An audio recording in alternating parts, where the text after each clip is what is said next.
Oh, yes. What is good, folks? It's your boy Sports PSP.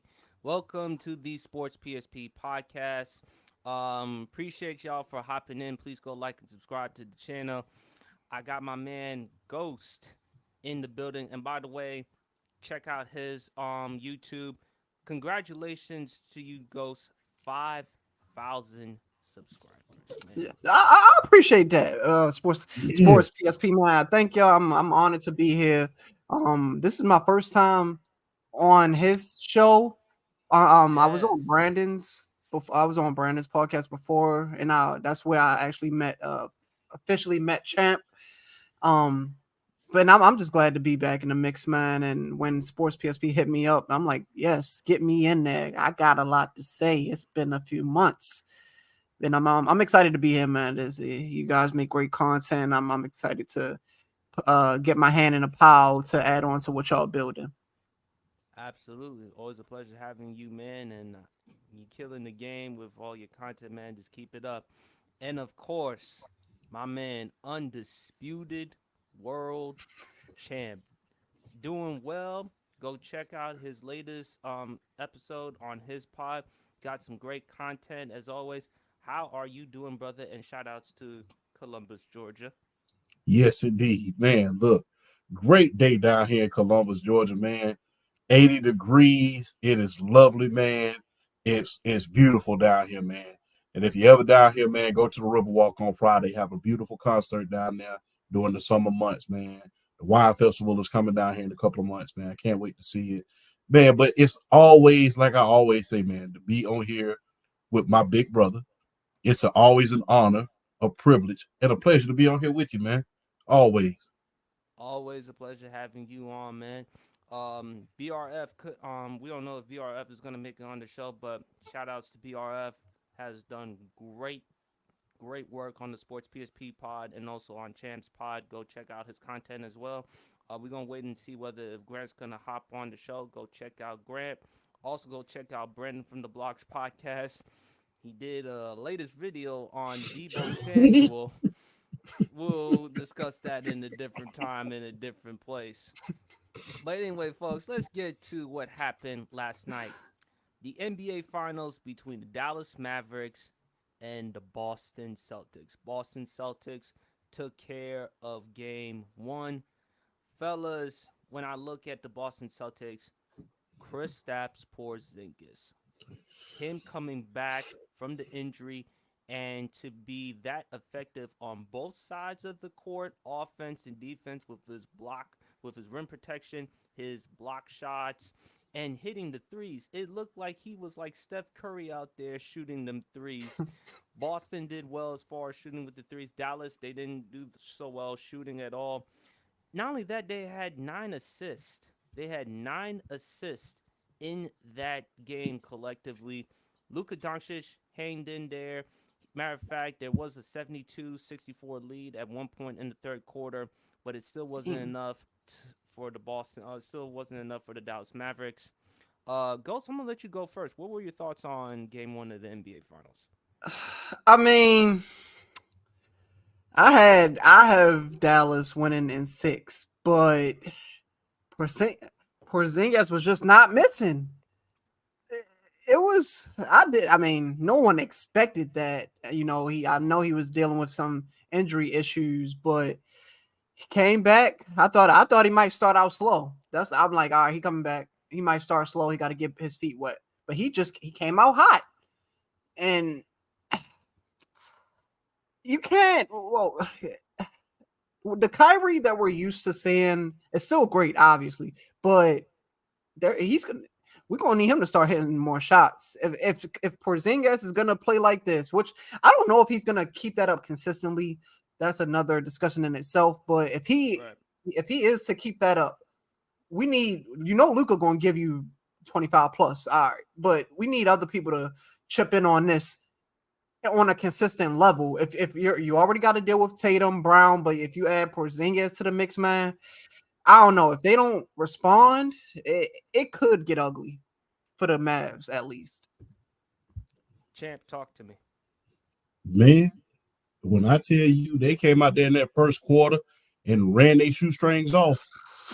They came out there and ran their shoestrings off because I knew that it was going to be a high-paced game, and I knew that Porzingis was going to come back with pretty much a vengeance at this point, and I knew he was going to be effective.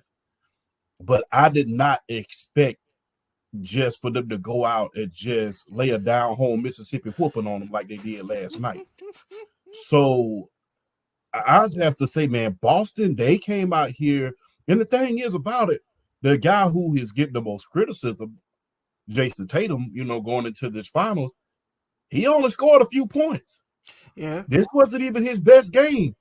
Right. So I'm going to hate to see what happens to the Mavericks when he turns it up. So, I mean, they came out there and they played hell of a defense, man. That defense, their half-court press, sometimes, hey, I'm thankful they didn't start playing 40 minutes of hell, the full-court press offense. Full-court press defense, because they probably would have ran them off the floor even more. But, man, that defense and Porzingis with that rim protection, and he came back at just the right time. He hit his stride at just the right time. And he has the way they played last night, Boston did, especially on the parquet. I know they're not in Boston Garden anymore. I know it's the TD Garden now. But, it's still the parquet. On that parquet like that, that Boston mystique in the finals lives on.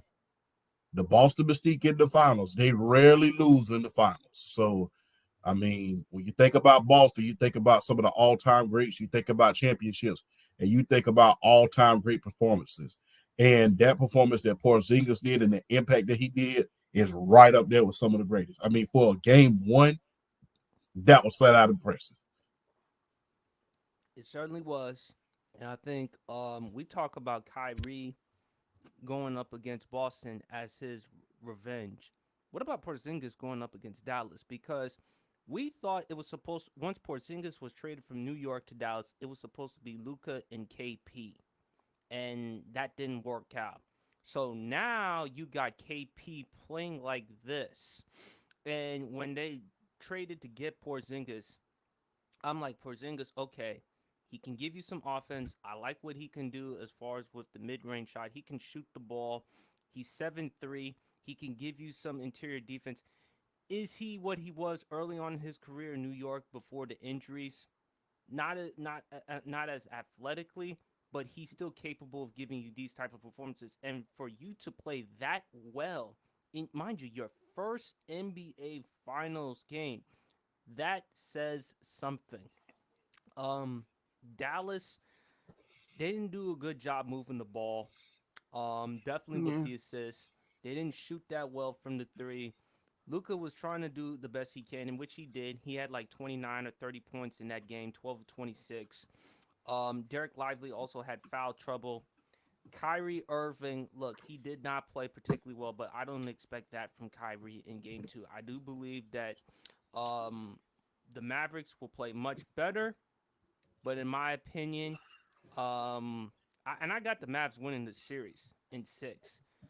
But imagine, to your point, champ, if Jason Tatum played crazy or insane. And by the way, Jaylen Brown, that dunk that he had, oh That my was god, crazy. that was ferocious. That was ferocious. And shout out to my man Dev on his podcast, My Thoughts, My Opinion Sports Podcast. He is a diehard Baltimore Ravens fan. Please go check out his podcast on YouTube. Go check him out on Instagram and TikTok as well. I still have the Mavs win this series in six. I think what they're gonna have to do in this one is, if you take away the playmaking of Luka with the passing, just like with Jokic, imagine how Dallas's offense would be. They would be compromised if you take away Luka's passing and playmaking. And with Kyrie, I mean, he just couldn't buy a bucket, but still, it's just one game. I just think with Dallas, they're gonna have a harder time going up against Boston compared to Minnesota, because even though Minnesota, we know what they do defensively, Boston is still the experienced team, and they've been to the finals. They've been to the conference finals. They're still gonna be one of the top teams in the East, so they're not going anywhere. And I think for Luca, okay, I know what I'm going to do, but are the other players going to step up? This is the first game for them. I think moving forward, they will be better prepared. And I do think for Kyrie, he's going to get his revenge game. I do think he's going to have a big game in game two or game three. I do see that happening. But I also do see Jason Tatum playing better. And even though Jason Tatum didn't shoot the ball particularly well, he still made up for it with the rebounding. He still made up for it with the assists. And with Mhm. Boston, how the way they play defense. I mean, Jalen Brown too, because he was going after Luca on defense as well. I still think there's still I still think Dallas is gonna have to make some big adjustments. So we'll never know. Who's gonna win the finals? Ghost, I know you have the Mavs win the series like I do. Champ, I haven't heard what you said. Who you got win the series, the finals? Oh man, I hate to say this, I really do, because I'm purple and gold all the way. Boston in six. Ooh, okay, all right. Sorry, Lakers. Speaking of the Lakers, what are your thoughts about the reports about them getting the head coach from UConn, the back-to-back national champion? What are your thoughts about that, champ? I don't. I'm going to be very, very honest. If they're trying to build something long term, I think that's the answer. I really do. I mean, because the thing is, he's going to be able to develop these young players that's coming out and things of that nature. I don't know how. The thing about some of these college coaches, I don't know. You don't know how they're going to do with a veteran team. You don't really know how they're going to do with a veteran team. Now, with a young team, they're they're like Brad Stevens, if you really want me to be honest with you. Brad Stevens did very, very well with the young guys. But when it came to, some of the veterans and some of the superstars on that Boston Celtics team, at times he seemed lost with some of the assets that he had. So it's going to be interesting to see how him as a coach, uh, Coach Hurley, coaches a LeBron James and an Anthony Davis. Uh, but at the end of the day, I'm glad they went after a true coach. Don't One thing that I have been clamoring about over the course of the past few weeks on nearly every podcast I've been on is how NBA coaching has become a civic joke at a certain point. It just seems that way. It seems like, whereas in the NFL and a lot of other leagues, the coaching gets better and better and better and better as years go by.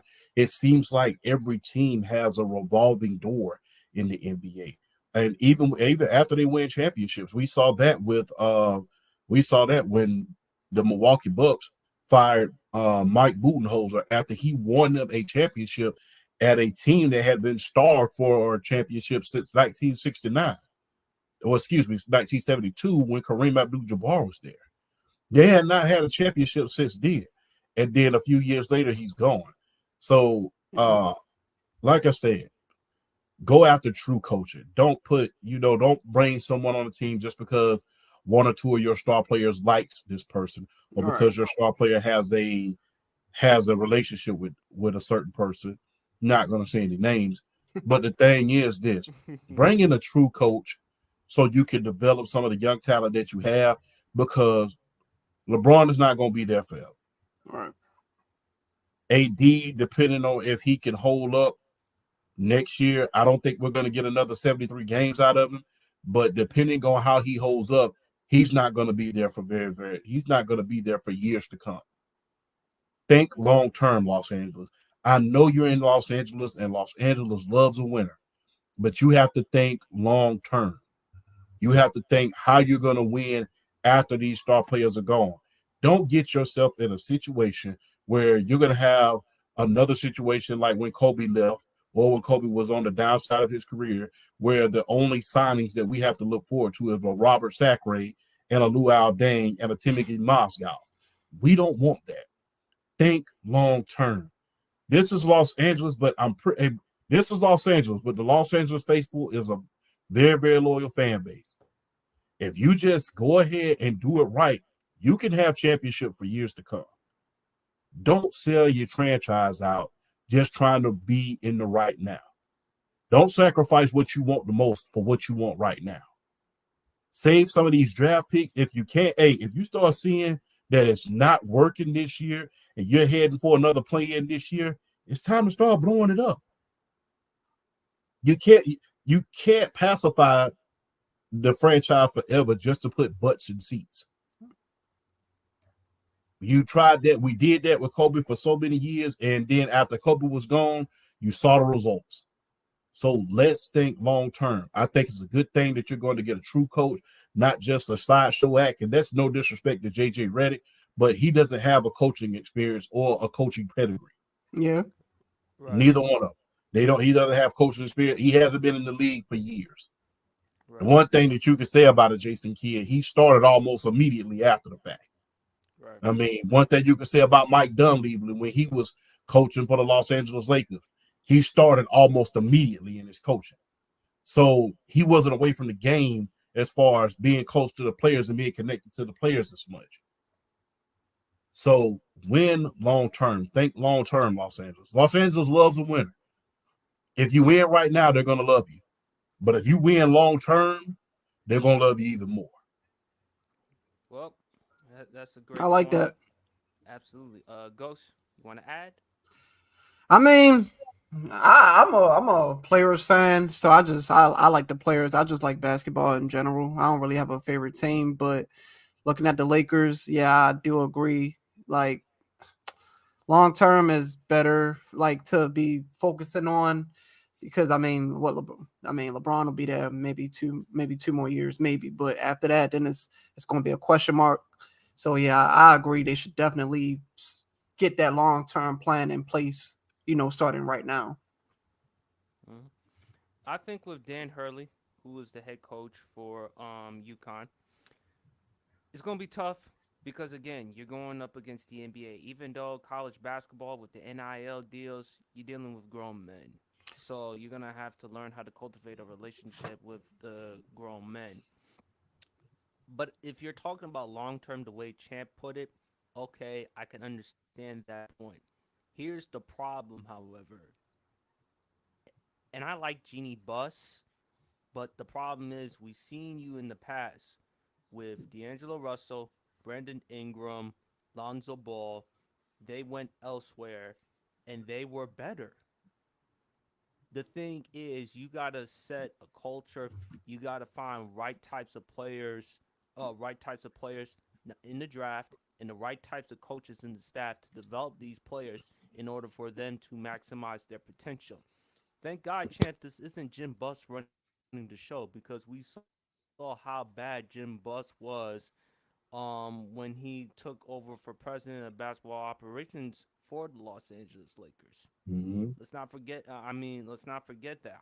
I even heard Stephen A. Smith say, according to Stephen A. Smith, Jim Buss was 95% sure that Dwight Howard was going to remain with Los Angeles Lakers.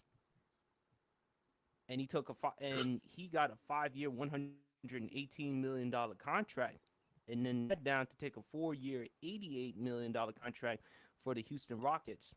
So I think for the Lakers, man, it's about what you want to do. If you think about long term, you got to get yourself the right type of coach that can work with these young players. I don't know if Bronny is going to play with the Lakers because we've heard maybe Bronny could play. I don't see LeBron leaving because his last few years, why not stay in LA? Because, hey, I got business adventures, I got other things in Los Angeles, and it's where me and the family would like to stay for the last few years before I announce my retirement. So if I'm LeBron, I stay in LA, I make it work. And I think for him, and I think for Dan Hurley, this is going to be a tough situation for you to be in if you do decide to become a head coach in the NBA team, especially for a franchise like the Los Angeles Lakers. Can you handle those types of expectations? But if you're the Lakers, and if you're looking at it from the standpoint like how you're looking at it, champ, hey, long term, We need you to develop as much as we can, and then on top of that, draft players and identify them. Maybe you have something. We'll never know. I got a question for y'all. But Yeah. let's talk about the WNBA. Go ahead, Do Ghost. y'all think so? If you're planning for long term, can you still have your team in a situation where you can win now while building for long term? Well, the thing is this. If That's you, kind the of hard to definition do. of insanity is, go ahead, PSP. I'm sorry. Is PSP with us? No, go ahead. Okay. Um, the No, I'm definition with of you. Can you hear me? insanity, yeah, I can hear you. Yeah, we can. Yeah. Yeah. The definition of insanity is doing the same things over and over Okay. again, expecting different results. And they haven't been the same since the play in. Let's just call a spade here. All right. I mean, ever since then, it's been, they overachieved the year before when they got to the Western Conference Finals. They overachieved. Let's just call it like it is. And my thing is, the Lakers, for some reason, they have not built a winning culture. I understand that the banners are in the rafters, but they have failed to build a winning culture over the course after that play-in championship. Because the thing is, how can you build a winning culture when you're firing coaches at the rate of 2.5 every other year? Yeah, yeah. And when's the last time the Lakers, outside of LeBron, I'll say, when the last time we got a big time free agent? If you really look back into history, we was known for getting a huge free agent. Hell, we got Bob McAdoo. We got Shaq. Got LeBron James. Got Ron Artest. When's the last time that Hollywood pitch was successful at getting us a big time free agent? It's not, because we don't have the culture. It's kind of like what New York was going through for so many years with James Dolan.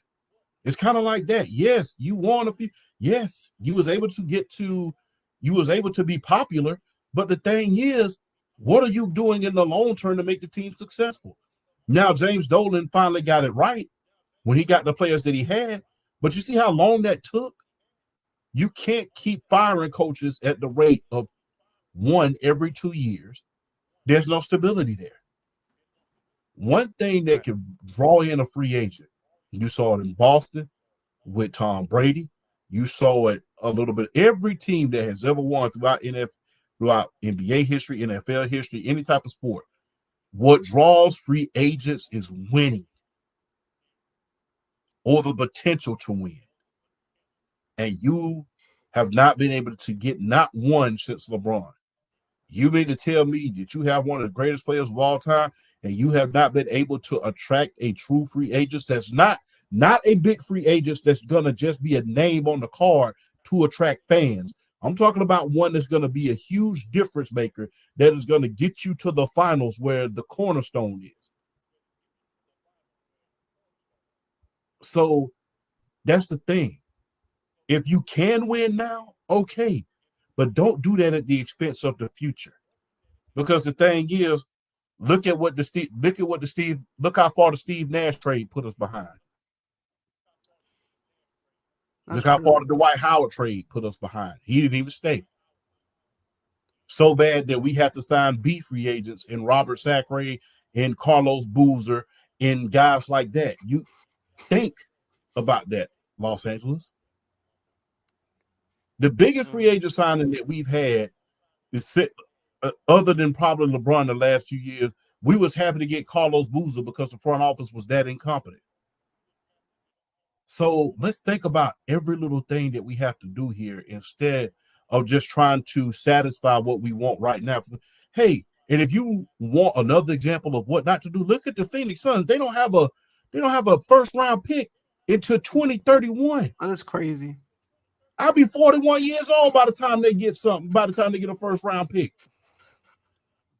Wow. That's how and if you look at this team, It's much like Los Angeles. They don't have a lot of continuity. They are a train wreck. It's just a whole lot of superstars that are put together at a certain point just because it sounds nice. The era of the super team is over. Yeah. Every team that has built their championships has done it through the draft. Even when Golden State was winning their championship, for the most part, they did it through the draft. Their era of the super team is over. You putting guys together, just bringing in big names, hoping to win the championship? No. You have to go out there and put your scouts to work. You got to put your front office to work. And as an owner, you got to put yourself to work on that pitch. Who doesn't want to live in Los Angeles? That's why I get mad at the Atlanta Hawks. That's how come all the cheer for them. Because who doesn't want to live in Atlanta? Use what you got to get what you need.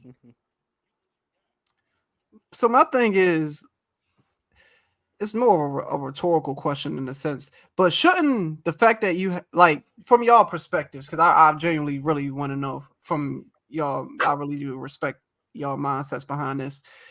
Shouldn't having LeBron on your team be an attractive thing for free agents?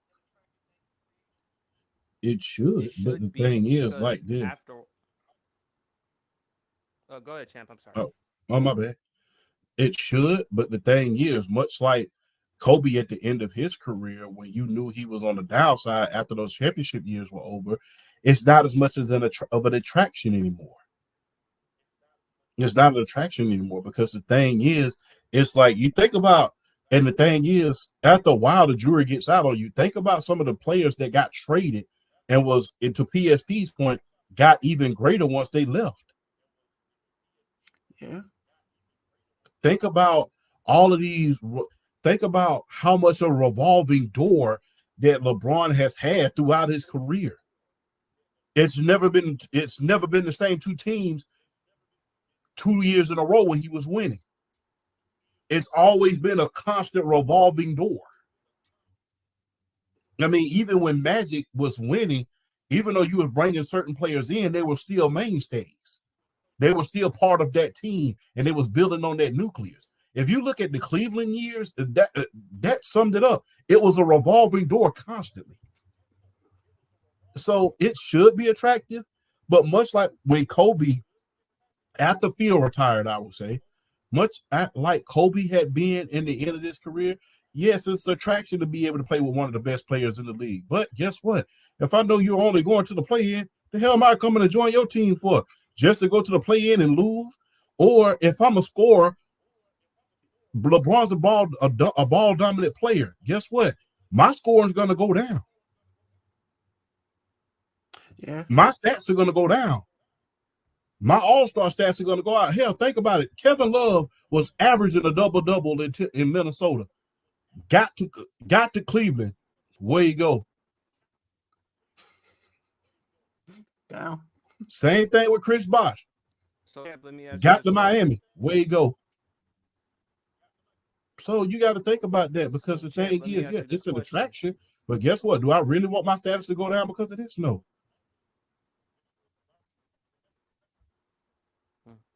So, champ, let me ask you this question. Do you think LeBron is a coach killer? I cannot really say that. He hasn't had a Phil Jackson. He hasn't had a great hell of a coach. I mean, right. Unlike a lot of the great players that we've seen throughout the NBA history, he hasn't had that coach that was able to coach him very much a long time. He didn't have a system in place built around him so that he could succeed in a system. He had to be the system. And because, like I said, because of the revolving door that he had around him, much like Wilt Chamberlain did, and that's the reason why Wilt Chamberlain didn't win as much, because he had, a different coach every 4 years. I think that is one of the reasons why LeBron could not win long term. Yes, he has his championship, but there was never a system in place or that one solid coach that built the system to where, hey, when you key in on my star player, I have a system in place so that, you know, the other guys can eat on that court. When people talk about after Michael Jordan left the Chicago Bulls, they talk about how the Bulls went to the playoffs still and had a 57-win record. A lot of that credit has to go to Phil Jackson. A lot of that credit has to go to Phil Jackson. The triangle offense was no joke. It was no joke. So you had to deal with Phil Jackson's mind and Scottie Pippen's skill. Without Phil Jackson, that team would have went down in the dumps quicker. So there's never been a real system in place. Oh, my bad. There's never been a real system in place in order for LeBron to succeed long term. So especially when, you know, a lot of these coaches come in, and some of them I believe were starstruck. I believe when David Black, he came in, he was pretty much in a situation where he thought he was going to be able to build long term with Kyrie, Anthony Bidden, and Andrew Wiggins. Then you have the big trade. Then you have the big I'm coming home situation. And now you're pretty much in a situation where you have to win now. You know, there's never been a coach that kind of grew with LeBron. Like Michael, even with Doug Collins and Michael Jordan, they grew together. With Phil Jackson and Michael Jordan, they grew together. They were that close. Yes. They were that close. MJ and Doug Collins, they were that close. And to your point, Champ, I just think with LeBron, you know, coaches that he's worked with, like the one stable coach that you love, Eric Spoelstra. Mm-hmm. I mean, when you look at Eric's like the best type of head coach LeBron James has had throughout his career, and to a lesser extent, Ty Lue. But when I look at LeBron, the thing about him that makes him so great is that he can also be a player's coach and utilize talent and make guys around him better and can go farther. And this is why some people make the argument for him over MJ as the GOAT, because MJ was surrounded with great head coach. Of course, rest his soul, Jerry Krause, the GM. You know, by getting all the ingredients and putting everything to build around Michael. When you look at LeBron throughout his career, has he really ever had that in his career, as far as having the right type of head coach that can utilize him and put him in the best type of situation? I mean, he's worked with several other head coaches, and we look at it and we say, LeBron, wow. That's like what makes him so unique, so great, because even with head coaches or subpar players, he can maximize them and get the most out of them. I think he gets labeled a coach killer because of the amount of power or influence that he has, given that he is the face of the NBA, given his platform, things of that nature. But I think if you're the Lakers, you just have to create a foundation and a formula that is conducive to winning. And why not attract young players to play for a storied franchise like the Lakers, as well as a market in LA, the second biggest market, I think, behind, of course, New York? Why wouldn't you want to attract young players to play in a place in LA, market, high, beautiful weather? Despite the taxes in LA, we understand how bad the taxes there, but at the same time, hey, it's a great place for players to come play and to learn from one of the greatest ever. So if I'm the Lakers, I hire Dan Hurley, because look, we've tried to win it now. We've gone far the past couple of years. Let's try to go into a different route. Yes, we're going to miss the playoffs. Yes, we're going to have some bad seasons, but we're going to develop young players. But the thing is, champ, if you're going to do that, don't expect to be Oklahoma City, because they got it going on with that young roster, the amount of young talent that I mean, Sam Presti, he is brilliant when it comes to identifying talent, and as long as he can get a championship, he'll finally get the recognition and kudos that he truly deserves. And that goes back to what I'm saying. When you have a revolving door, Sam Presti has been there ever since the Oklahoma City hit Oklahoma. and they fought, and I think the former general manager was Mr. Wally from the Seattle Supersonics. He got fired the minute that they moved. But to be honest with you, that's what you call building a winning culture and putting systems in place. They haven't had a revolving door of head coaches. Granted, when they saw Scott Brooks couldn't win, they tried to bring in Billy Donovan, the national champion from University of Florida, in order to take them a little bit further, and they was almost there. But unfortunately, they fell victim to a dynasty at a certain point. But that's what you call building a winning culture. There's a reason why Oklahoma City is not in a huge market, yet they've rarely had a winning season since they got in Oklahoma. There's a reason for that. There's a reason that, they was able to, because people don't realize SGA was playing for the Clippers. And got traded. For Paul George. Yes. So, and that goes back to what I mean by sacrificing what you want for now for what you ultimately want in the future. That team more than likely is going to at least reach one or two NBA finals, or at least a conference finals and a few other. They're going to go deep in the playoff more than once in his career. SGA. Yeah. He was in the MVP running this year. Yeah. That's what you call building a winning culture. Right. Because the thing is, you can build, hey, everybody thought it was over for Oklahoma City after Westbrook was traded. Lo and behold, they got Chris Paul, some of those role players out there. They was in the playoffs the very next year. And lost in 7 to the Houston Rockets. Exactly. Yeah. So that's what you call building a winning culture. And that's what stability builds. Absolutely. And they don't even get free agents like that in Oklahoma City. And they're still relevant right now. Hey, if a city like that can do it, that does not attract a lot of free agents, that's in a small market, that if they lose one of their star players, they're not going to get one back as quickly as a big market team would do it. If they could do that, then guess what, LA? You are one of the most storied franchises in NBA history. You're the cornerstone for you. You had a head start on a hell of a lot of other teams. You had the great Dr. Buss for years. And you mean to tell me he didn't instill something in that organization that would attract a free agent, that would build in the draft, that would bring you the players that you would need and the coach and the general manager that you would need in order to build a winning culture in his absence, God rest his soul? Right. If Dr. Buss was alive, do you guys think that there will be a free agent that would come to LA right now? Of course, because I think Dr. Buss would have understand. Listen, and I heard Magic Johnson say this. Dr. Buss may not know the basketball knowledge like a Jerry West, but at least he would defer and allow other people to do their job. And with the cachet that he has, he can do his absolute best to convince them. I just think it's going to take some time, champ, and it's going to be hard for Jeannie Buss, the daughter, to be the successor to, obviously, rest her soul, her father.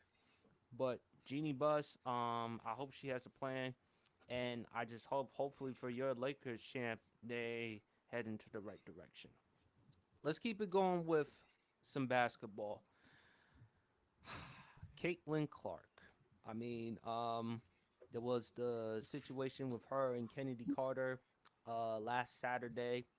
When the Chicago Sky traveled to face the Indiana Fever.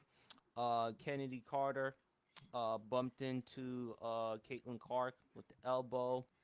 Was there any punishment, champ, for the Chicago Sky Kennedy Carter? Because I heard it was upgraded to a flagrant 1 foul. No, it wasn't. I've been keeping track of the WNBA. I'm not saying that it wasn't at this point in time, but Kennedy Clark, she's the Patrick Beverly of the WNBA. She bound to get another foul. So if they don't get on the wash, they're gonna get on the rinse. So some people, I mean, either that people may say she's like either Patrick Beverly or Dylan Brooks. Yeah, but the thing is this. We saw when Candace Parker, when she first got into the league, remember that brawl that she got into when one of the players was wheeled off in a wheelchair? Yeah. So these ladies, man, look, just because, don't judge because of gender. These ladies are tough. in the WNBA, and it's been physical more than this year. I think the physicality of the WNBA is more amplified now that Caitlin Clark is in the league. But hey, even before this year, we've seen a lot of physicality in the WNBA, a lot of physicality, and it was just what hasn't been on Caitlin Clark, just been on Caitlin Clark as well. Remember, Angel Reese got damn near choke slammed Right. when she went up to try to get that rebound. And like I said, she just shrugged it on off, clapped for it, and then even tweeted the player that fouled her, that necktied her, say thank you for making me a better player. So I mean, hey, you're gonna get mollywopped out there. I mean, let's just think about it. Let's just be real about this. Magic Johnson got mollywopped. Larry Bird got mollywopped. If you go back and look at the 84 finals, Kurt Rambis, he got mollywopped. If you look at Michael Jordan, he got beat on more than any other player, arguably in the history of the NBA, by the bad boy Pistons. So you're gonna get beat up in this league when you're playing basketball. And hey, people can say, well, there's jealousy. Of course, I don't think it's so much as jealousy. It's like, hey, I've been playing in this league for years. I'm an all-star. I've won MVPs. I've been winning Defensive Player of the Year. And they're talking about you, and they don't even know if you're going to end up being a Larry Bird or a Christian Laettner at this point in time. I think there's more so that than just jealousy at this point in time. It's just like, hey, think about the notoriety that a player like Asia Wilson would be getting if she was in the NBA. She's been balling. She has been balling out of her mind, leading the WNBA in both points and rebounds. Yes. So the thing is, I don't think it's so much as jealousy. It's just like, look, y'all are talking about this rookie. Like I said, you don't know if she's going to end up being either Larry Bird or Christian Laettner at this point in time. Granted, she can ball, but she has to develop at this point in time. And the Indiana Fever, regardless of that being a big basketball market, they're not very good. They were the number 1 overall pick for a reason. So I think, yeah, it's a little, people can say it's jealousy, and that's the easy way out. But another part of that is saying, hey, there's a lot of players in this league that has been carrying the league on its back for the little viewers it has gotten for the last maybe 10 so odd years. Remember, the NBA Finals sold out before, Caitlin Clark got there. It sold out during Sue Bird's last couple of games. So we've seen the WNBA do some things before. Maybe not on this level, I would say. Got to get Caitlin Clark and this rookie class credit, because people cannot say it all they want to, but this rookie class has a hell of a lot to do with it. It's not just Caitlin Clark, because, hey, a lot of those players, each of them bought their own fan bases with them, especially Angel Reese. So guess what? It's not just the jealousy is the easy way out. A lot of these players saying, hey, you got to remember, these players are not making money like the guys in the NBA is. They're fighting for their jobs. Right. In the great words of Bradley Beal, you ain't finna take my job. Champ, let me ask you this question, because with Caitlin Clark, and I'm glad you mentioned up Angel Reese, because I thought what happened to her, that was totally unacceptable. That was totally out of basketball. With Kennedy Carter, do you think that Kennedy Carter should have been suspended? Because if you look at her history, history will always repeat itself. I mean, she was suspended. I mean, she had history. She was suspended due to conduct detrimental. She was traded from the Los Angeles Sparks. So she's had a history of poor attitude and behavior. Do you feel like, given what she did to Caitlin Clark on a nationally televised game, even though some people can look at it and say, well, Caitlin Clark was talking trash and was also doing some other stuff, do you think Kennedy Carter should have been suspended? Okay, I will answer that question, because the thing is, I answer that question with another question. When Draymond Green did what he did at the beginning of the season and got suspended indefinitely, we went by not just what he did, we went by what the history that he did. Right. Did we not? So based on that fact alone, yes, she should have. Because it's not just what she did to the quote unquote. People are going to try to take the easy way out and say, well, you can't hurt the cash cow. Hey, like I said, if Michael Jordan can get mollywopped, anybody can. Even LeBron to a certain extent, he got hit. But the thing is, based on history and history alone, regardless of who you hip checked or tried to take out of the game, if that were anybody else outside of that, we'd be telling them, we'd be saying she needs to be suspended or he needs to be suspended. And based on history alone, yes, I do believe that.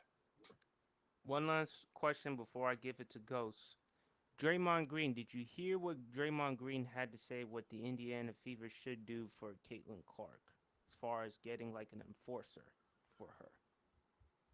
Hey, what's so funny about that? I made a TikTok about that 6 hours before he came out and said it. Hey, Indiana, you want to enforcer? There's a player in particular overseas right now named Elizabeth Cambridge.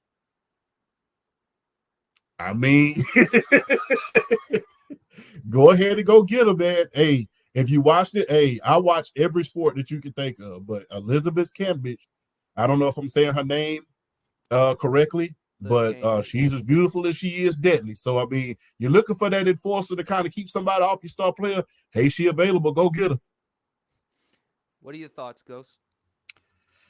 Man, to be honest, and I tell people this all the time, I didn't even know about the WNBA until it got, popular like it is now, I guess. So I'm just a spectator of it all, really. I've been trying to, watch highlights and look at the history, kind of catch up on the sport for the women. And I mean, it's tough because like it's almost like, well, it is negative publicity, but it's still good for the sport. The If brand. that makes, yeah, the brand. So I'm just like, these they're all talented women. I don't think it's gonna help Caitlin Clark for people to kind of pacify her in a sense. Like she's let her go through it. I think she's going to get better. She don't seem phased by it. So I mean, let them play. My thing is with the whole Caitlin Clark thing, and we'll probably get into Angel Reese's comments because Champ did a video on it on his TikTok, of course. Did I like the cheap shot by Kennedy Carter? No, I did not. I did not like it at all. I thought it was inappropriate, and I thought it was bush league. Now, look, Caitlin Clark has trash talk. I'm all for players with hard screens, things of that nature, physicality, and basketball. I understand that. But plays like that, like the one Kennedy Carter with Caitlin Clark, I thought that was totally unnecessary. Yeah. And I just felt like the WNBA at some point you're gonna have to step in because after all, Caitlin Clark is one of the reasons. I'm not saying she's the reason because there are a lot of other basketball players as well, but she's one of the reasons why you're getting so much attention. So you want to do everything you can to protect your investment. Um, I do feel. Do I think there is jealousy for Caitlin Clark? Champ, I do think so. I do think it is fair to say there is jealousy with Caitlin Clark because she's gotten so much attention going back to her days at Iowa. At the time at the NBA draft, her jersey was sold out. You look at the draft, the WNBA draft ratings, the they were high compared to all the previous NBA drafts. And it's really unfortunate for players like Asia Wilson, who has been balling. She's averaging around almost 28 points per game, 12 Damn. rebounds. You know, she should have won the MVP last season. She's the Las Vegas Aces. They won the WNBA championship last year, right? Yeah, they're going for the three-peat. Right. Mm-hmm. Something that they're about to do. History. We talk about the Chiefs possibly three-peating. They about to three-peat, and she's been balling. So I can understand the jealousy part, but when I look at it with Caitlin Clark, did you check out the video I sent you, Champ, on Bob Costas? Yeah, I checked out a little bit of it. Yes, I did.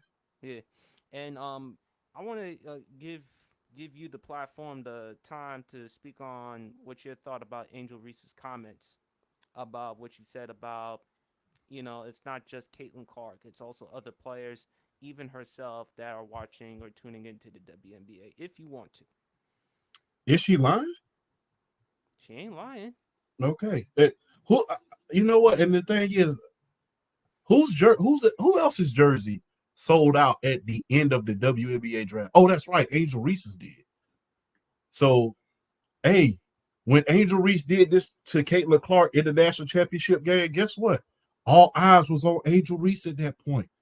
We wanted to see her go back to the national championship and win. Preach. And the thing is this, for people who are lying to themselves, because I understand, the brash person, the villain, the quote unquote villain is always going to get the negative publicity when they say something that everybody know is true. But the thing is, she's not lying. Let me tell you something. I was lined up, and I'm 36 years old. That was the first time in a long time since Connecticut was on that renting street that I was lined up to see one particular player, and that was Angel Reese. So the thing is, for people for the majority, I would say, who are saying that Caitlin Clark alone did that, they're lying to themselves. You got to think about Cameron Brink was a part of this draft class. You got to think about Camila Cardozo was part of this draft class. And like I said, this draft class has the potential to be to the WNBA what the 84 draft class was to the NBA. And when you think about it, this is just the beginning. Juju Watkins, if you've been watching, she just visited Rock Nation today. And she's coming to the WNBA next year. And she's a hell of a ball player. So this is just the beginning. We was talking about more than Caitlin Clark in college. We was talking, people don't understand this. People love to lie to themselves. People love to be delusional as casual sports fans. The things that we were talking about last year, we was talking about Angel Reese, we was talking about Caitlin Clark, and we was talking about how unstoppable that South Carolina team was, Juju Watkins, and just to name a few. So for Angel Reese to say it's not just one player, she was not lying when she said that. I think because of the brashness that she has and because of this villainous role that she's taken up, that people, and it's to no fault of her own, of course, it's kind of like the guy says, the guy Finesse, it's cool when you do it, it's a problem when I do it. When Caitlin Clark was doing that, and we're not going to take the easy way out and say the other stuff because, hey, be that as it may. But the thing is, when Caitlin Clark was doing that, everybody cheered. When Angel Reese did that, all of a sudden, everybody wanted to become class police all of a sudden. She has no class. Wait a minute. Did she just do that last game when she beat South Carolina? Oh, yeah. But somebody gets that, but when she gets it done to her, all of a sudden, you will win with class. Guess what? When the other person won, did she win with class when she did it? Oh, no. We clapped. So let's clap when the other person does it. Yeah. So let's clap when the other person does it. So when Angel Reese said it's not just one player, look at this draft class. Look at Juju Watkins when she comes into the league. Right. And look how much more we're paying attention to Angel Wilson. Yeah. So it's not just one person. It's the whole draft class. Because if you're depending on one person in order to keep your league in the stratosphere, it's going to run out real quick. Because you have to think about this. Caitlin Clark still has to develop. And like I stated earlier, you got to think about this. In a few years, is she going to be Larry Bird or is she going to be Christian Laettner? It would be a shame if she became a Christian Laettner. Yeah. So you got to think about the other players in this draft class as well. Market all of them. Yeah. Because Cameron Brink is out there in Los Angeles lighting it up right about now. She is. And I think with Caitlin Clark, I think as time, I do believe Caitlin Clark will succeed in the WNBA. I do think she's just going to go through some growing pains. I just think she's young. Eventually, as time goes on, her career will improve. But the only good thing that the WNBA, they're benefiting from this because even though we're talking about all these other things, it's getting them so much coverage, so much attention, and then hopefully in the WNBA they're gonna be benefiting from it. Angel Reese these past couple of games, she's been playing well. She's giving you some double doubles. Caitlin Clark, there was the one game, I think it was Minnesota, they lost by 36. She was like 1 of 10 from the field, 3 points, like 5 assists. I do think as time goes on, she'll get better. So She scored I'm 30 not gonna, tonight, though. huh? She went for 38 tonight. That's Caitlin why, Clark scored 30 and 8 tonight. and that's why, and you know what? That's why she was drafted number one overall. That's why she is when she puts out these types of performances. That's when you realize, hey, this is potential. And plus, I didn't like what Kennedy Carter said because when she was asked by the media about Caitlin Clark, she refused to answer. And then she said, besides 3 point shooting, what does she bring to the table? Come on now. Come on now. What were we doing when you say statements like that? Like I said, like I said, Kennedy Carter's Kennedy Carter, man. She's the Patrick Beverly of the WNBA, man. I mean, this isn't her first rodeo, man. And I hate to say that term, but it isn't Kennedy Clark's first rodeo. It's not her first rodeo. She's been doing this. How I always say, she is not new to this. She's true to this. Mm-hmm. So the thing is this: you have to understand who you're dealing with. When you know the nature of the beast, don't be surprised about what it does. This is Kennedy Clark live and in living color. So guess what? I think she would have said that even if she would have been opposite of Angel Reese, she would have said that the same thing about her. So I mean, it doesn't matter who she hip checked. She would have said the same thing. Absolutely. Fellas, let's get into some NFL. Somebody got paid in Minnesota. That would happen to be one Justin Jefferson of the Minnesota Vikings. 4-year, $140 million, including $110 million guaranteed, making him not only the highest paid wide receiver, but the highest non-paid quarterback in the NFL. And I'm looking up right now, according to Gridiron from Bleacher Reports. He is Justin Jefferson, $35 million per year. Nick Bosa, $34 million of the San Francisco 49ers, $34 million. AJ Brown of the Philadelphia Eagles, $32 million. Chris Jones of the Kansas City Chiefs, $31.75 million. And Amon-Ra St. Brown of the Detroit Lions, $30.002 million. I'm going to go first. No question about it. He is rightfully so of the money. As I said before with Jared Goff, you're only going to go as far as the market tells you to go. He's clearly outperformed the contract. 3 Pro Bowl appearances, made first team All-Pro his third year. Last year, he had to deal with injuries, as well as Kirk Cousins dealing with an injury, and still putting up 1,000 yards. That is impressive. And still one of the best wide receivers in the NFL. He's rightfully so the money.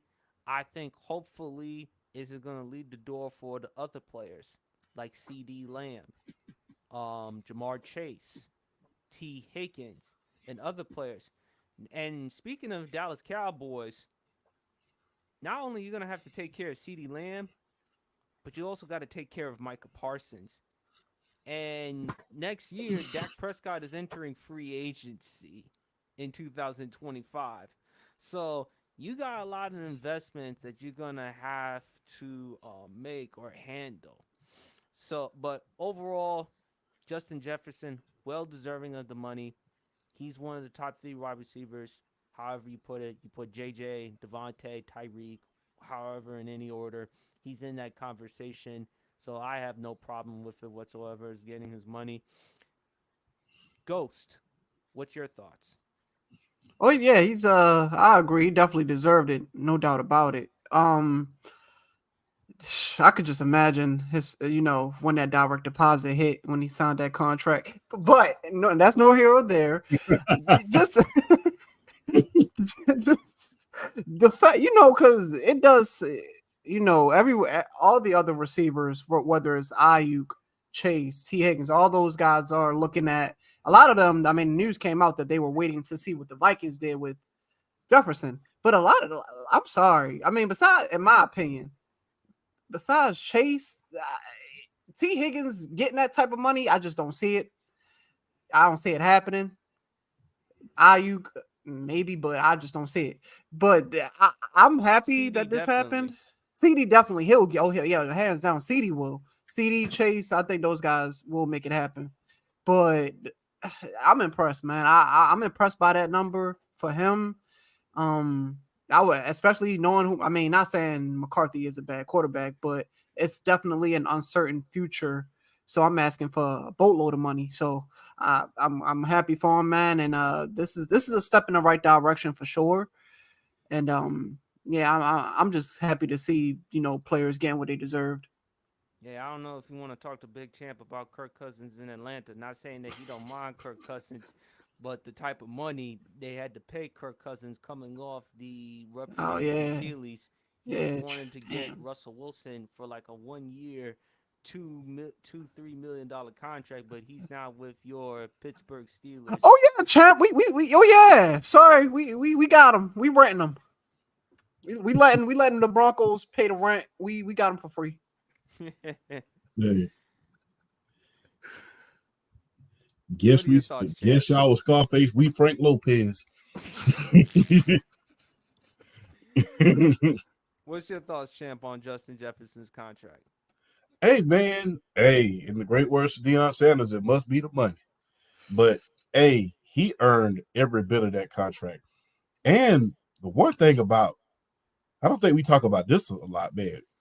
Minnesota don't miss when it comes to wide receivers, bro.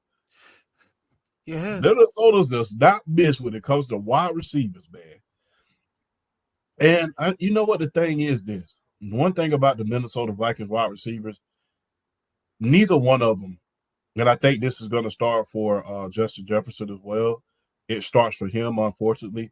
If you really think about some of the all-time greats in Minnesota Viking history, none of them have really had a lot of quarterback stability.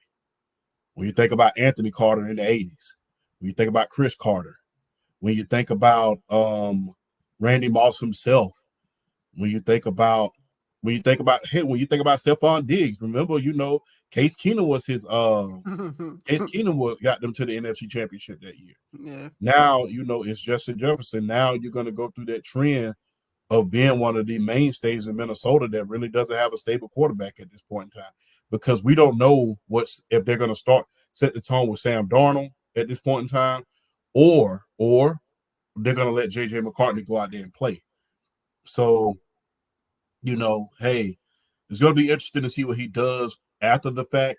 If he can keep that trend going of, a lot of the Vikings wide receivers, they succeeded without great quarterback play. They succeeded without it, So, Yeah, it you would can be know. done. Champ, you would know Chris Carter and Randy Yeah. Moss. You know which quarterback they had to work with during that Jeff time? George. Yeah. Jeff George. And I know about Jeff George because he stunk it up when he came to Atlanta. The Atlanta curse strikes again. It's real, believe you me. But yeah, I mean, Justin Jefferson definitely earned that contract. For you to play almost less than 8 games, just a little at 8 games and still get 1,000 yards is nothing short of amazing. Only one other person did that in NFL history in the Super Bowl era, and that was Wes Chandler for the San Diego Chargers back in '82 during the strike shortened season. So for you to do that and to be the primary target of that team and really elevate your team to another level, not only that, the last 2 seasons we've been talking about Justin Jefferson on the race to 2,000. Yeah. Only one other receiver we was talking about on that trajectory with him, and that was Tyreek Hill. Yeah. So you've been in a hell of a lot of conversations that you belong in. Right. And you're arguably, and I will say arguably, the best wide receiver in the league. So you earned every dime of that money, man. I mean, you don't have to wait till your direct deposit hit late at night in order to take a young lady out to eat. So hats off to Justin Jefferson at this point. Mm-hmm. Talk about another player who got his money, the San Francisco 49ers. I'm reading an article here from NFL.com's Kevin Patra. San Francisco 49ers and the reigning Offensive Player of the Year agreed to a 2-year contract extension worth $19 million per year. NFL Network insider Ian Rappaport reported on Tuesday. Per source informed of the deal, the team later announced McCaffrey's extension. Uh, Pro Football Talk first reported the news. McCaffrey already sat atop the running back market, averaging 16.015 million per year on a contract signed with the Carolina Panthers in 2020. With 2 years left on his deal, CMC was set to earn 11.8 million in base salary in 2024 and 12 million in 2025. Champ, I saw your video on TikTok, and as always, great work. You talked about how this will do as far as with the running back market. And I think it's fair to say, and I agree with you, this is as far as the running back market is going to go. Because unless you're as productive as Christian McCaffrey, and Christian McCaffrey, the knock on him was durability issues. You mentioned key stats that he and Jim Brown did in multiple seasons as far as the amount of carries, the amount of touchdowns they led during that season, and clearly he's the best running back in the NFL because of what he can do not only in the running game but also in the passing game and how much of a threat he is on both ends of the football field, especially for the San Francisco 49ers. You want to elaborate? I think, like I said in that video, I don't think people keep talking about, oh, this is going to reset the running back market. No, it's not. Yeah. It's not. So, hey, whatever pipe dream you had of it one day serving up, going up, then it's not because Christian McCaffrey is his own market, just like Justin Jefferson is his own market. Let's not get it twisted here. Christian McCaffrey is one of a kind of this generation. If you really look at the running backs that he's compared to in the league right about now, they can't do what he could do in the running game, in the passing game, in the blocking game, in some of the screen games that he has. A lot of running backs cannot do that. He has been an asset for that team. So the thing is, and he fits that team with that zone blocking scheme like a glove. He fits them like a glove. West Coast offense. I mean, if you really think about it, he's just a modern day version on the San Francisco 49ers of Roger Craig. He's the modern day version of Roger Craig. So if you really, really think about it, Christian McCaffrey is his own market.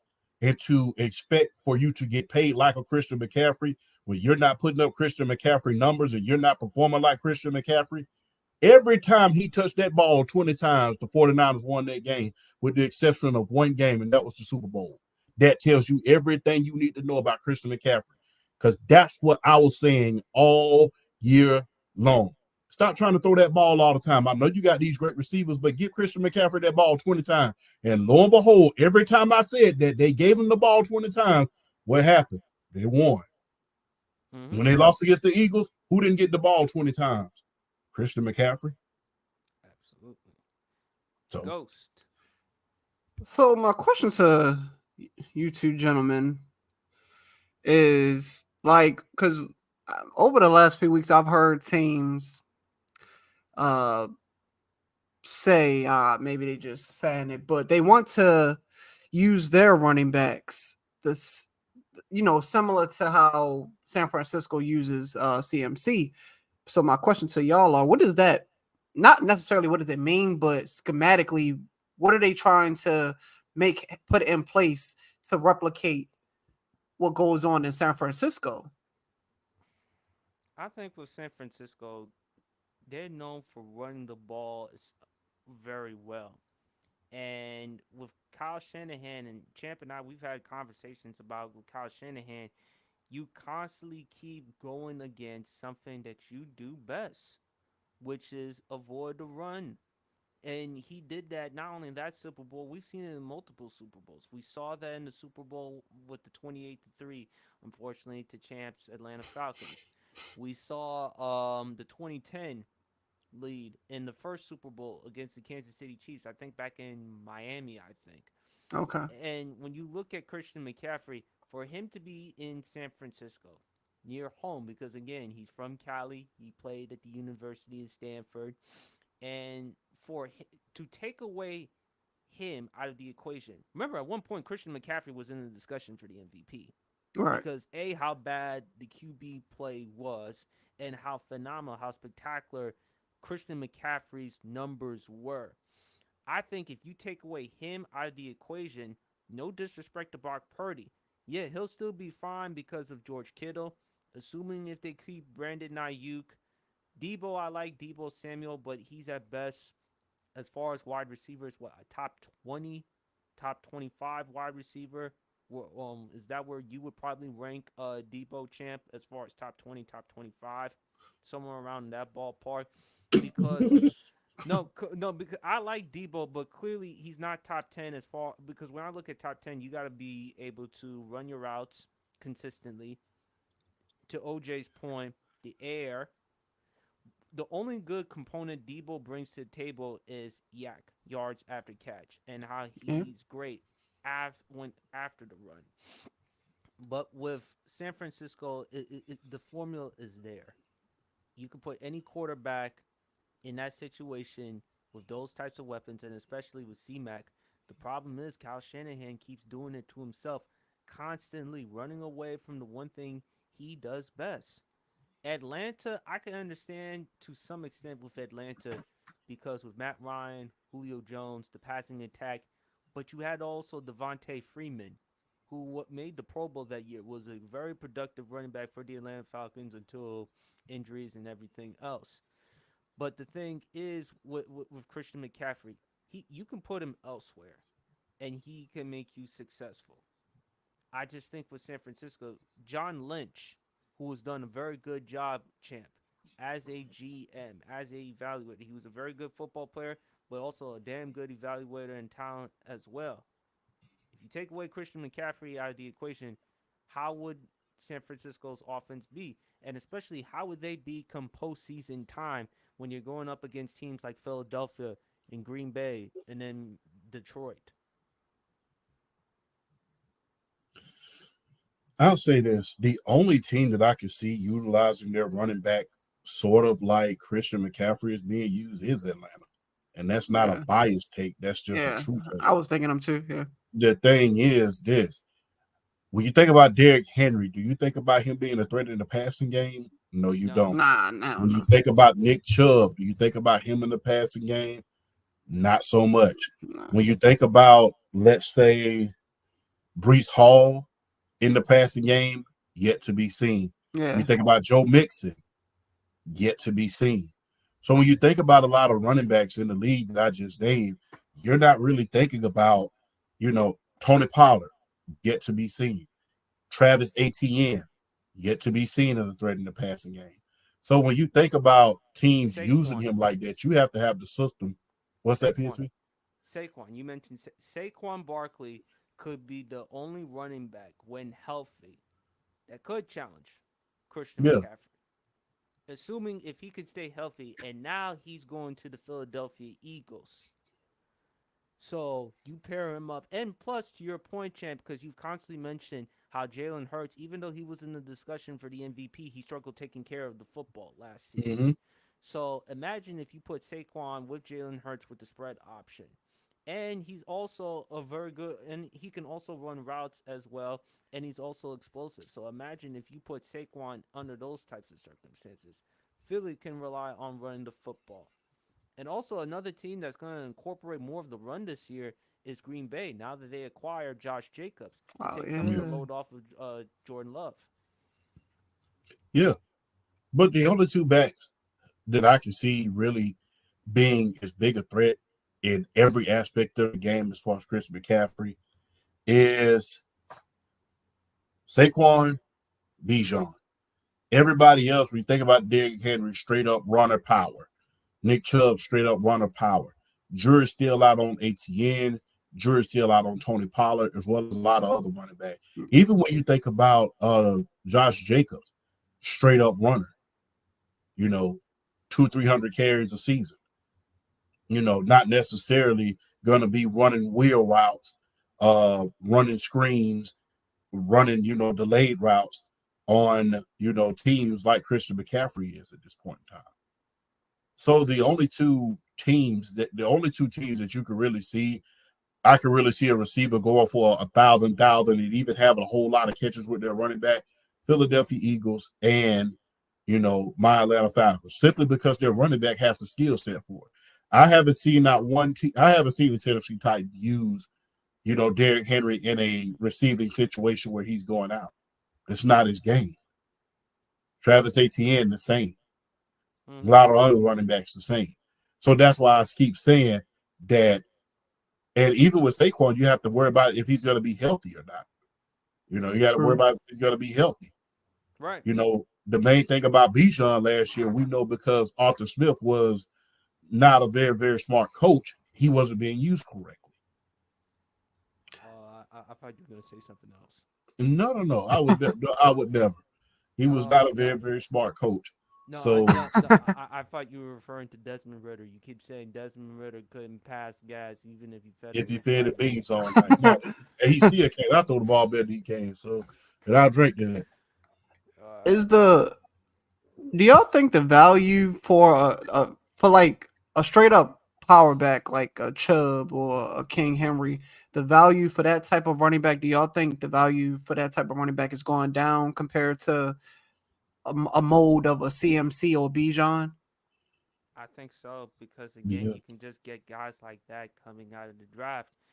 One of the Dallas Cowboys, for an example, they brought back Ezekiel Elliott, but they should have gotten Blake Corum out of Michigan. But instead, he ended up going to the Rams. Really? To pair up with Kieran Williams. Yeah. So even though Zeke is familiar with the Dallas Cowboys, he's been with the Cowboys organization, but he's 29 years old, which in running back standards, that's like what, 40, 50, 60, somewhere around in that ballpark.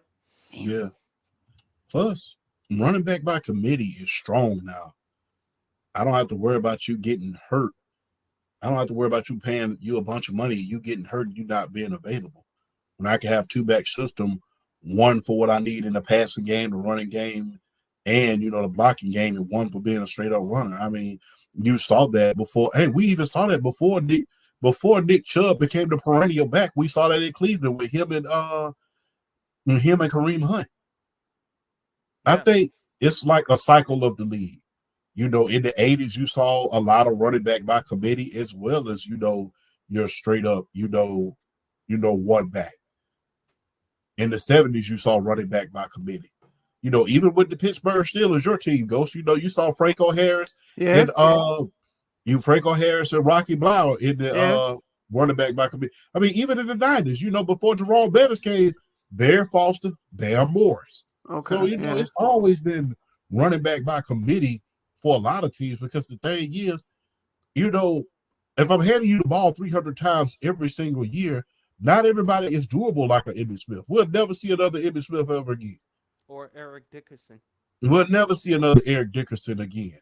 The closest we got to that is, I will say, LaDainian Thompson. That's the last of them. That's just going to last for years and years. They can carry that ball 300 times every single year and still be healthy. But the thing is, we're not seeing it anymore. You're seeing a lot of running back by committee. You can get them for cheap in the draft. You don't have to pay them first round money. And by the time you get to that contract, by the time you get their first contract, guess what? Instead of paying you the big money, guess what? Franchise tag. Right. Well, forbid you have a bad year, you get franchised again. And let's not forget, to your Ghost, I'm shocked you didn't bring this up, Le'Veon. Because when Le'Veon had back-to-back production seasons in 2016, 2017, he wanted a long-term contract from the Steelers. The Steelers was like, nah, we're going to give you the franchise tag. And when he held out, what happened? Yeah, man. I try not to think about that. Sports. I try not to think about it because, like, that was such a good time for us. Look, man, you don't know what it's like to go through pain and misery when you're a Washington Commanders fan. I've had to deal with so much. I've had to deal with so much stuff. Only thing they don't give me criticism for is God rest his wonderful soul, the late great Sean Taylor. Anytime when I told them I was a fan of that team because of him, they're like, "Oh, okay," because of how phenomenal he was as a football Oh player. yeah, for sure, for Not sure. just in Washington, but also go check out highlights of him at the U. Arguably, 01, arguably the greatest college football team in college Okay, football I'm history. gonna check it out. Oh yeah, you gotta check it out. But let's check some comments in the comment section below, folks. Got an interesting one. Weird name, beautiful bearded bastards. Oh, I know them. They're always in the comments at Rec Room Sports. So shout out to Rec Room Sports. So yeah. Shout out to BBB. You know, hey, every time BBB. it's always a pleasure with them in the comments, man. They're good. They're good. Oh, they're good people. Yeah. Appreciate the comment. Hello, everyone. And then they responded, CMC's extraordinary. We got another comment from Da Vinci Sports. That's Dev. Go check him out on TikTok. Die Hard Atlanta Falcons fan as champ. He's also a Clemson Tigers fan. Go check him out. He's also on Player's Choice. Salute to you, dog. And of course, y'all know who he is. I'm a casual. That's casual from Vanity Sports Debates. Go check him out on the Shit. crossover on FYF Sports Debates. That's why I First supposed to time be. here, kind of nervous. Man, you ain't never nervous. When is the last time you've been nervous before, man? He's always ready, prepared. But folks, let's talk about some entertainment. Let's do music first. Favorite Aaliyah song? Champ, I'll let you go first. First of all, man, rest in peace to the great Aaliyah, man. Uh, I grew up on Aaliyah. Um, it's crazy to think about that, man. Big shout out to you, PSP, for bringing it up. But rest in peace to the great Aaliyah, man. I must say, man, I know she played in a lot of movies, and people will say, but seeing her in Romeo Must Die with Jet Li and DMX and that star-studded cast, that was huge for me personally. And seeing her with the Jet Li and acting in that movie, we see it. That cast was star-studded. Now people can say whatever they want to about the acting in that movie, but for its time, we got to see, and not to mention, man, her song "Try Again" headline that soundtrack. So for her, that was my favorite moment, seeing her in Romeo Must Die, because I'm a big martial arts fan. I was a martial artist at one point, obviously not now, as you can see, but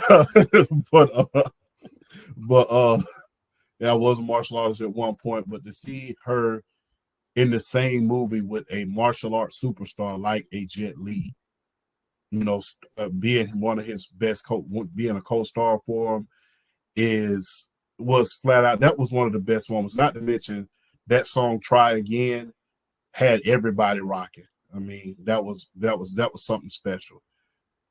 And the only thing I hate about that movie is that was the last. It wasn't the last that we saw, because we saw in Queen of the Damned. I hate that that was the only.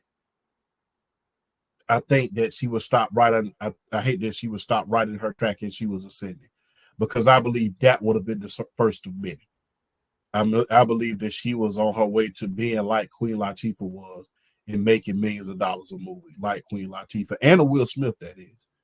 I believe that she was on her way, but unfortunately, God deemed it so to call her home. But she was special, man. And shout out to Aaliyah, man.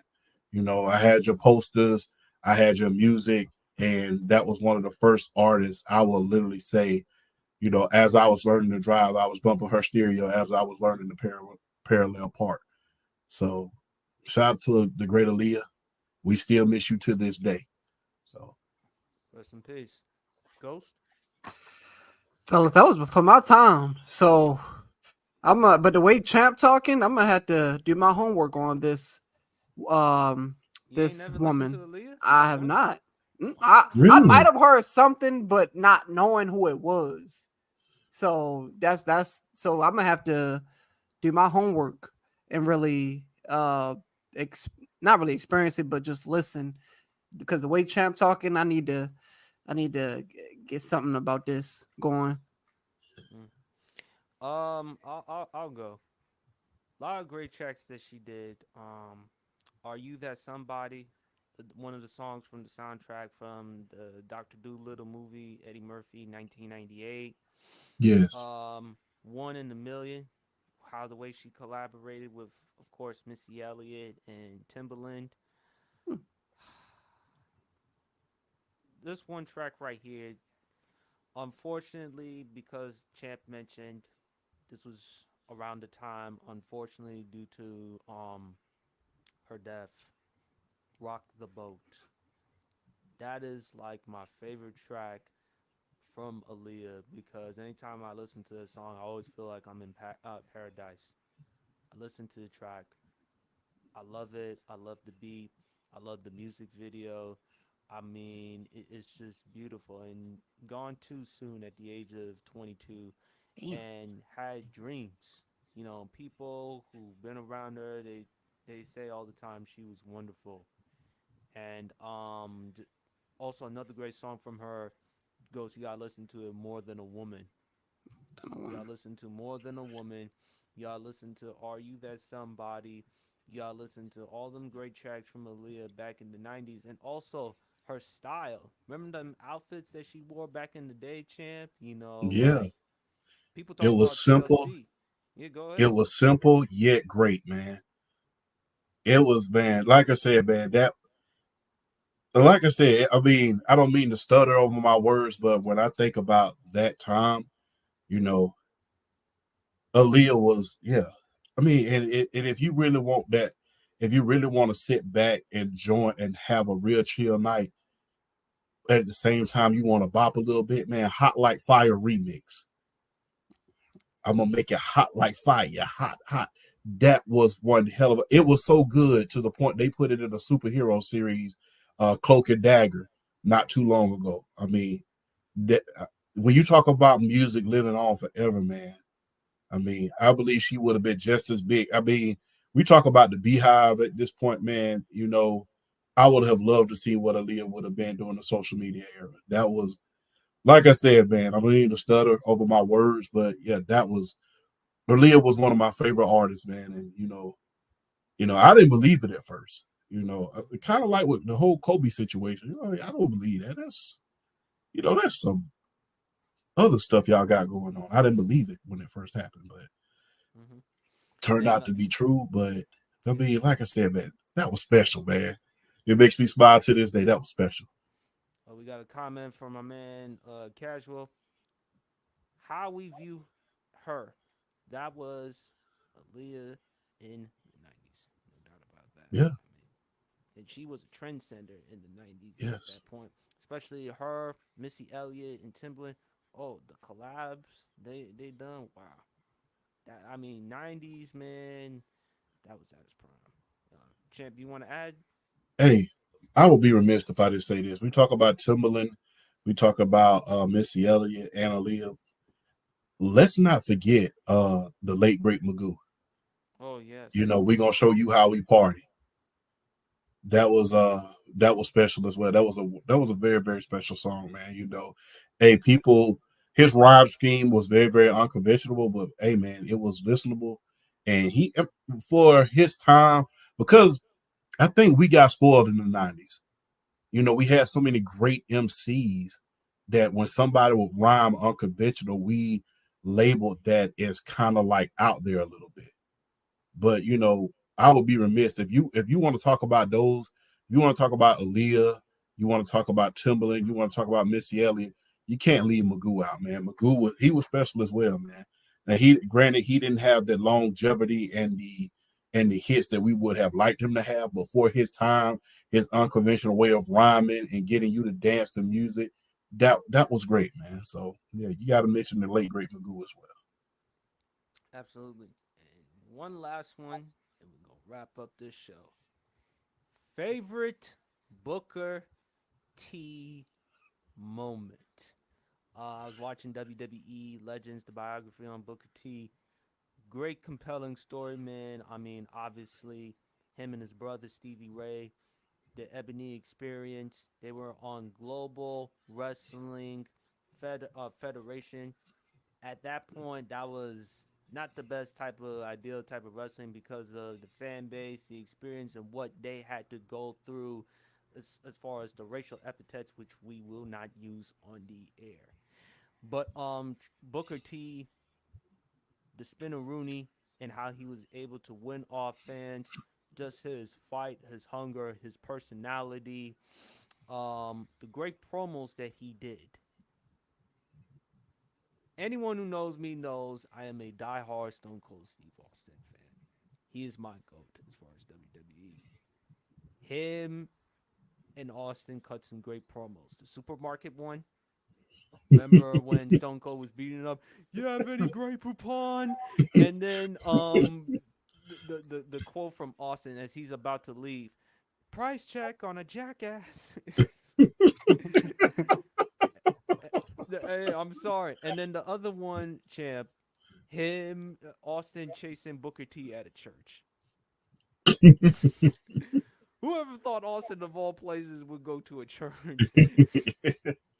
I mean, he is from the Bible Belt, so I mean, Yeah, I mean he is, but that was hysterical though. Oh, I also did show you that clip earlier. I don't know if you want to discuss it. oh, yeah, you sure? You talk about me sneaking one in every show. You always get me. I had to get you. I had to get you. Remember with him and John Cena? And when Yeah, John I Cena know said, which one you talking about. for one night, for one night, Yeah. I want to spend one night with your queen.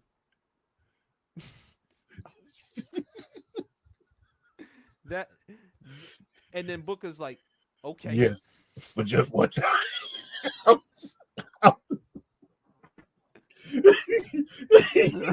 John, no, John. What's so funny He's about like, this hell segment? John no, Cena was man. looking confused as hell. I'm like, what the hell just going Mm-mm. Whoever wants to go first, what's your favorite Booker T moment? My favorite book. Before we even started the show, I was telling Sportspsp that I was looking at some because I wasn't for it because I wasn't born yet. But I looked up Booker T highlights like a couple weeks ago. I was just bored and I was like, let me look at some Booker T highlights. So I saw that segment in the supermarket in a couple of his matches. But my favorite because this when I first got into wrestling was around a little bit before WrestleMania. No, it was because I remember after my first pay per view that I watched was the TLC match between who was it? No, it was Zack Ryder and Dolph Ziggler. Their TLC match for the United States Championship. That was when I first like really said, "Oh, let me just pay attention." So my favorite moment with Booker T was the lead up to WrestleMania 28. When they had Team Teddy versus Team Laurinaitis. And then like the feud and it was like a few weeks going by. Nobody knew who like because Team Teddy didn't have it was a tag match that they had going on for the GM to be GM of Raw and SmackDown and whatnot. But the Team Teddy needed an extra guy for the tag match, and nobody was signing up for it.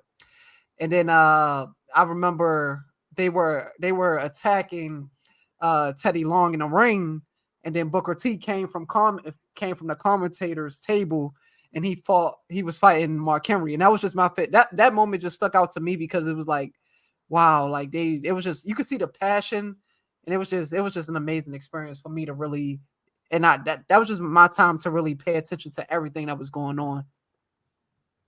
Big champ. Before I get to the favorite Booker T moment, I would be remiss if I didn't say this, man. Booker T is arguably one of the most underrated wrestlers in the history of wrestling. When you think about how he was able to succeed, and not a lot of people can succeed in every promotion that they go into. When you think about him in WCW, the first thing you think about is Harlem Heat, arguably one of the best tag teams of all time.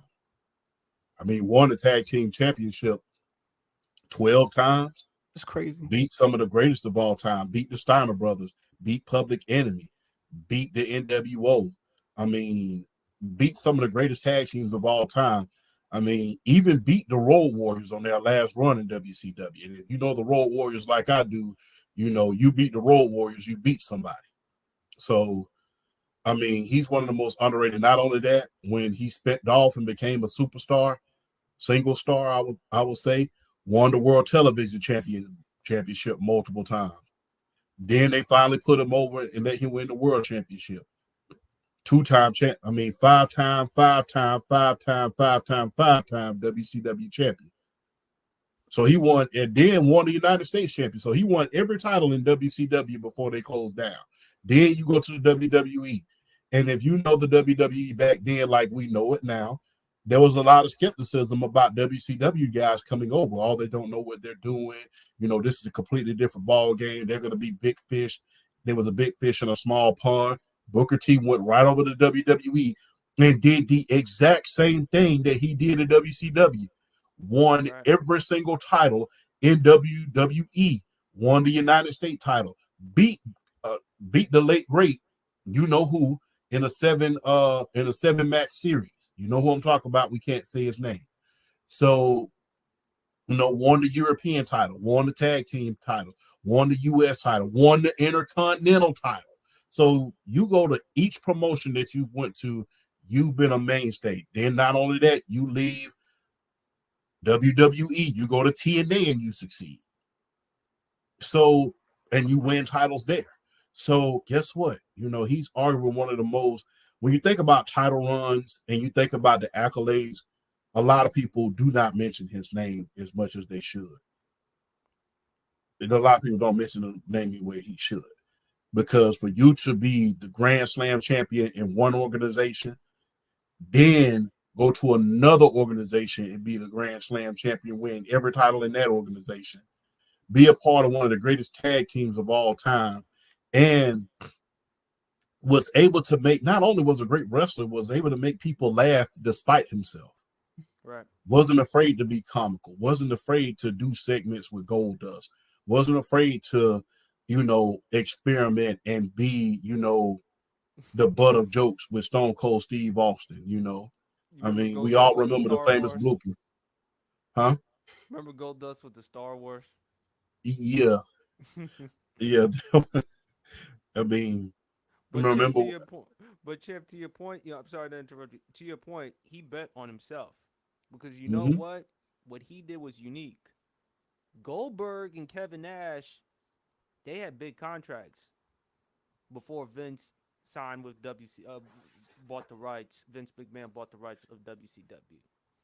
Booker could have sat at home and collected as much money as he possibly could, just like Goldberg, just like Kevin Nash. But Booker was like, nah, I'm going to go to WWE. Let me try to compete. You remember his first entrance on WWE? Mm-hmm. When he, I mean, and it took for him, in order for him to develop the type of respect and appreciation from the WWE. But Booker bet on himself, and he had a hell of a career. Booker was also a very good in-ring wrestler. I don't think he gets enough credit for in-ring skills, champ, as far as a technical standpoint. And not only that, personality and flair.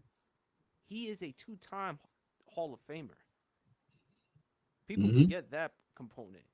And I don't feel like people have given him enough respect. And the fact that he did it, because even though before that match there was a lot of controversy, Bash at the Beach champ, when he won the heavyweight championship belt against Jeff Jarrett, that was special.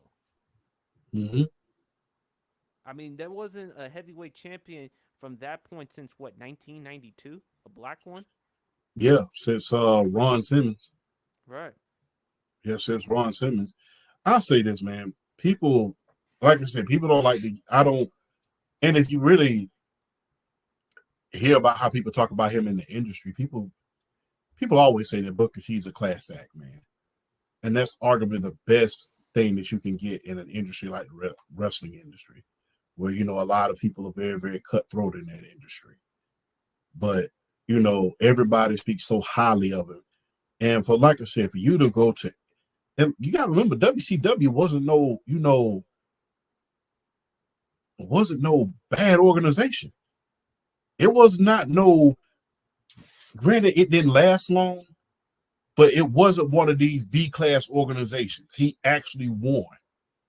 He actually was a tag champion during one of the best eras during that time. Yeah. He made people pay attention to him. Even when he was world television champion, you wanted to pay attention to him. You know, I mean, gave Bret Hart one of his best matches in WCW at 1998 Bash at the Beach. You know, that was one of the highlights of Bret Hart at WCW because it wasn't very many. So the thing is about Booker T, he was, like I said, he's very underrated, Grand Slam champion in two organizations. Then with the TNA was able to do things there. Then come back to the WWE to instill wisdom in the young stars in Trick Williams and Carmelo. If you watch NXT, you know, so if you really look at Trick Williams and Lash Legend, I think they're building that up to be kind of like Booker T and Sharmell was. I think they could very well be that because if you look at the look, if you blink your eyes for a second, Trick Williams looked sort of exactly like how Booker T was looking back in the 90s as he was coming up and winning the World TV title. So Booker T was very, very underrated, man. And let's not forget that little snippet, you know, Hulk Hogan, we coming for you. So we can't forget about that one. That was that's epic. I That don't is know why, epic. but I follow an Instagram that posts only that video every day, once a day. It's just funny. Big Champ, Yeah. what was your favorite promo of Booker? Um, look, favorite promo of Booker, man. The first time I ever seen him was in WCW, and that was when he was facing off against Bret Hart. And he said, I'm going to prove to Bret Hart at Bash at the Beach that he's not the best there is, the best there was, or the best there ever will be. So, and for him to do that, for him to go toe to toe with a Bret Hart whose mic skills were impeccable, although he got lost in WCW at a certain point, for him to be And going his blow technical for blow, skills.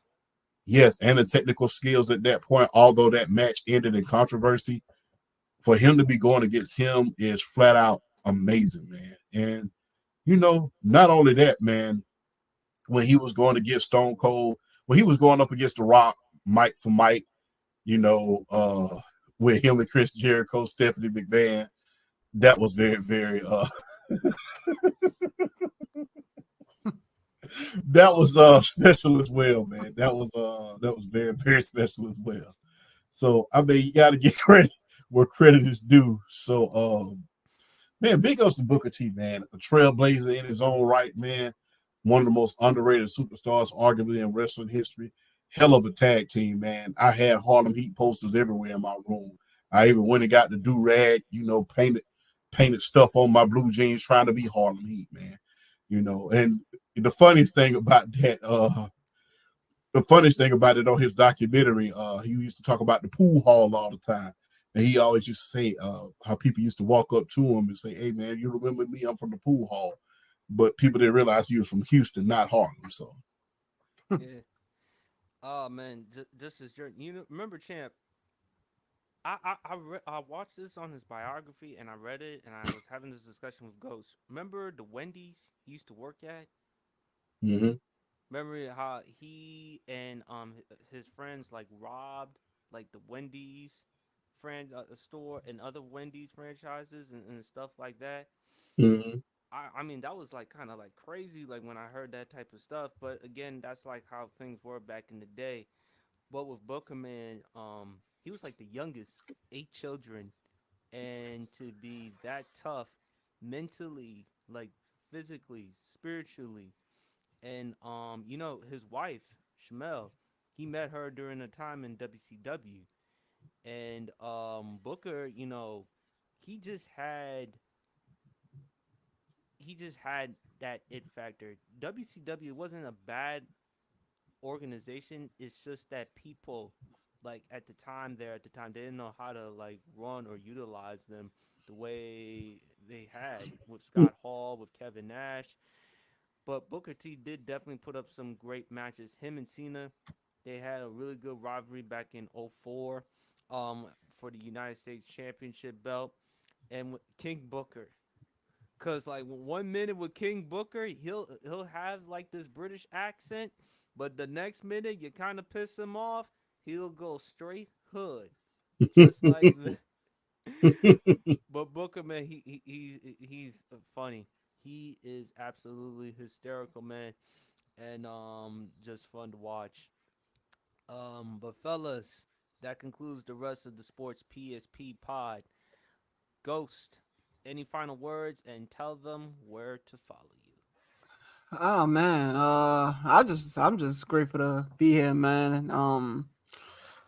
This was fun. Yeah, just talking about Booker T brought back some childhood memories for me. I'm just thinking about it now. I'm just thinking, but now I'm grateful for the opportunity that Sports PSP offered for me to come on here, man, and I hope I can be on some more whenever, even for you, champ, for your podcast. If you ever need an extra person to come on or whatnot, I'm available.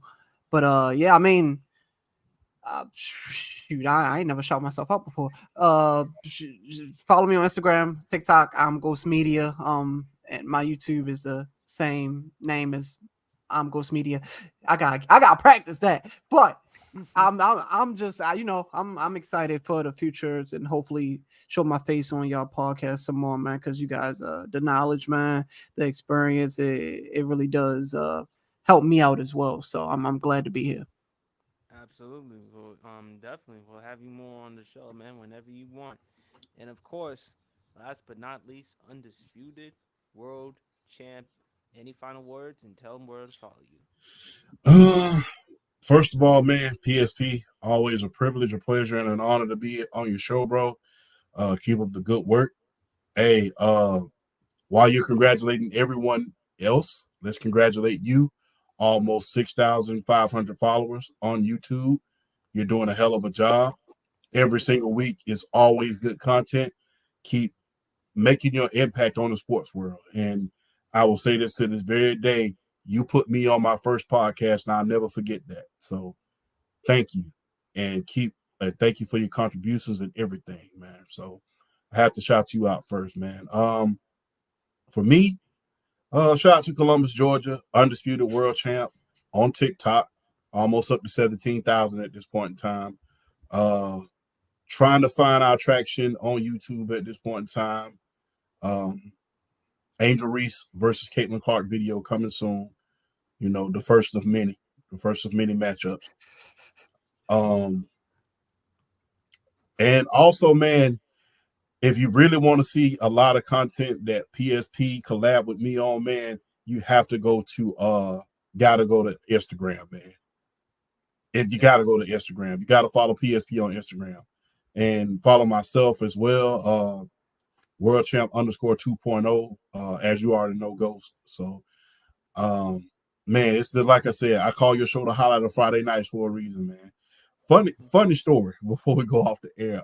I was downtown last week when you didn't do the show, and I was grabbing me something to eat. And Right. one of my homegirls saw me down there. She's like, "What are you doing here?" I said, "I'm getting the sandwich." She's like, "Ain't you supposed to be on the air right about now?" So that was a funny one. I'm like, people are watching what you do. So even down here, when I say shout out to Glow, like I said, like I tell you all the time, everybody's watching. So that was a real special thing right there. People like, "Ain't you supposed to be on the air?" I'm like, "No, we didn't have to." That was good. Tell the people from Columbus, Georgia, I say thank you. I Always, brother, always. Hey, listen, man, ain't nothing better than good hospitality. They got some good food there, from what I heard in Columbus, Georgia. Yes, indeed, man. Got to bring you down here and do some things one day, man.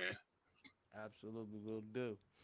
And appreciate Ghost for hopping on to the pod first time. And it won't be the first time. He'll definitely come on more whenever he has the Oh chance. yeah, sure. Absolutely. And y'all know where to follow me at Sports PSP. Like and subscribe to my YouTube channel and IG, Sports PSP, as well as TikTok, Sports PSP3. To Champ's point, we're almost at 64, 6,500. So let's just keep that up.